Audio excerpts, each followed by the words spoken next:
இன்றைக்கி மாங்காய் வச்சு ஒரு மீன் குழம்பு தான் பண்ண போகிறோம். அதுக்கு முன்னாடி வீட்டில் இருக்க வேலையெல்லாம் முடிச்சுக்கலான்ட்டு டிஷ்வாஷில் கொஞ்சம் பாத்திரம் போட்டுட்டு என்ன பண்ணேன், பவுடரை போட்டுட்டு லாக் பண்ணாமல் விட்டுட்டேன். அந்த பவுடர் எல்லாம் கொட்டிடுச்சு. அப்புறமா திருப்பியும் பவுட்ரு போட்டு மறக்காமல் லாக் பண்ணி ஆன் பண்ணி விட்டுட்டேன்.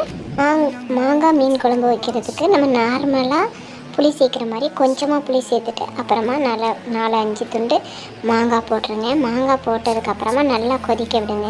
கொதித்து அந்த பச்சை வாசனை போனதுக்கப்புறமா மீனை நம்ம வாஷ் பண்ணி வச்சுருக்கோம்ல, அந்த மீனை சேர்த்துடலாம். நான் கொடுவா மீனாக வாங்கியிருக்கேன்.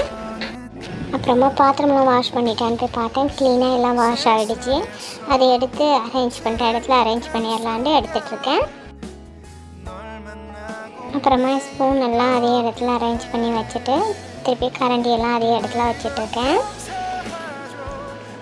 ரைஸ் போட்டுடலான்ட்டு ரைஸ் குக்கரில் ரைஸ் போட்டுருவோன்ட்டு ரைஸ் போட்டுட்ருக்கேன். ஏன்னா கேஸ் வந்து எப்போ காலியாகுங்கிறதே தெரியாமல் இருக்கேன். ஏன்னா அதனால தான் இப்போ ரைஸ் குக்கரையும் யூஸ் பண்ணிட்டேன். இண்டக்ஷன் அடுப்பு ரைஸ் குக்கரை தான் யூஸ் பண்ணிகிட்ருக்கேன். அப்புறமா அரிசி களைஞ்ச தண்ணி கொஞ்சம் இருந்துச்சு. அதை வந்து எல்லா செடிங்களுக்கும் கொஞ்சம் ஊற்றிடலான்னு ஊற்றிட்டுருக்கேன். இப்போ ரைஸையும் வந்து ரைஸ் குக்கரில் வச்சுட்டு செட் பண்ணி விட்டுட்டு அது குக் ஆயிரும். நான் வந்து மீன் நல்லா கொதித்ததுக்கு அப்புறம் தான் தால்சா பண்ணி ஊற்றுவேன். அதுக்கு இப்போ தாளிக்க போகிறேன். தாளித்து மீனில் ஊற்றிட்டோம். இப்போ மீயானமும் ரெடி ஆகிடுச்சு. லாஸ்ட்டாக என்ன பண்ணணும் தான் மண்டையை குழம்பிடும். என்ன பண்ணலான்னா ரொம்ப ஈஸியாக இருக்கிறது வந்து புட்டு தான். சரி, புட்டு பண்ணிடலான்ட்டு மாவில் தண்ணி ஊற்றி வச்சுருக்கேன். தால்சமும் ரெடி ஆகிடுச்சு. இப்போ மீனில் ஊற்றி கிளறி விட்டு அப்படியே வச்சிட வேண்டியதான்.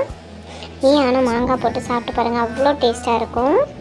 ஸ்டவ்வெல்லாம் வந்து க்ளீனே பண்ணாமல் அப்படியே உள்ள பர்னரை ஓப்பன் பண்ணி பார்த்தா அவ்வளோ அழுக்கு இருந்துச்சு. அதை க்ளீன் பண்ணுறதுக்கு கொஞ்சமாக சோடாப்பும் லெமனும் சேர்த்துக்கங்க. ஊற்றிட்டு ஒரு 10 நிமிஷம் கழிச்சு லைட்டாக ஸ்க்ரப் பண்ணி பாருங்கள், சூப்பராக பளிச்சுன்னு ஆயிரும். இப்போ பாருங்கள் எப்படி பளிச்சுன்னு இருக்குது. இந்த மாதிரி நிறையா வரும். இப்படி ஒரு கிளாத்தை வச்சு துடைச்ச அன்றைக்கி நீட்டாகிடும். இப்போ பாருங்கள் எவ்வளோ நீட்டாக இருக்குது. இந்த மாதிரிக்கு தான் நீட்டாகிடும். இப்போ வந்து நான் சமையல்லாம் பண்ணி முடிக்கிறதுக்கு ரொம்ப லேட் ஆகிடுச்சு. அப்புறம் மரத்துக்கு போய் தண்ணி ஊற்றணுன்ட்டு மரத்தை போய் பார்க்க போனேன். 3 நாளாக தண்ணி ஊற்றலை, அது காஞ்சி போய் நின்றுடுச்சு. அப்புறமா எல்லா மரங்களுக்கும் தண்ணி ஊற்றிட்டுருக்கேன்.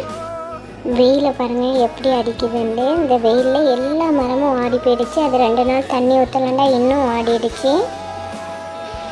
எல்லா வேலையும் முடிச்சுட்டு கொஞ்சம் வெளியே போக வேண்டியது இருந்துச்சு. அப்புறமா சிட்டி மார்க்கெட்டுக்கு போயிருந்தோம் வெளியே. இதே மாதிரி இன்ட்ரெஸ்டான வீடியோ வேணுன்னா நம்மளோட சேனலை சப்ஸ்கிரைப் பண்ணி வச்சுக்கோங்க. பாய்.